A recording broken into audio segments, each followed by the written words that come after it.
হেংলুজ চেটে নিল। তুমিও খালি হাতে উঠে চলে এলে, একটা এ তো আনতে পারতে, বাটি আনতে পারতে, ঢালতাম। এই দেখো আমার গালে ঢালো না, গালে ঢালার আগে থালায় ঢালবো, তবে না গালে ঢালবো। এই গরমটা তোমার গালে ঢেলে দেবো। আর কি করবে? আজকে বিগত কিছুদিন পর, আমি অন্তত 5-6 দিন পর আমাদের বাড়িতে চিকেন, আদা, রসুন, পেঁয়াজ হলো। আর রাতের খাবার কিন্তু চিকেন। আর তোরাই যদি সব রক্ত খেয়ে নিবি, আমার ঘরেও তো একটা বউ আছে, সে কি খাবে রে? কথাবার্তা ছিড়ি চত্বর গুলো। না এই টিটু আমি গুড নাইট লিকুইড জ্বালা রে, ওই জন্য বলছি না। আমি গুড নাইট মর্নিং জ্বালা, কি মশা কামড়াচ্ছে। তো কথাটা তুমি কি বললে? না আমি মর্নিং জ্বালানোর কথাই বলছিলাম।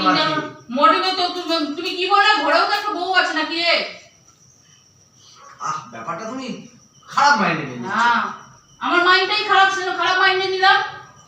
সবসময় আলতু ফালতু কথা বলে খুব রাগ ওঠে। প্রত্যেকটা বিষয় ঘরে ঢোকে টেনে টেনে ঘরে ঘরে মাথা খাচ্ছি, প্রত্যেকটা বিষয়।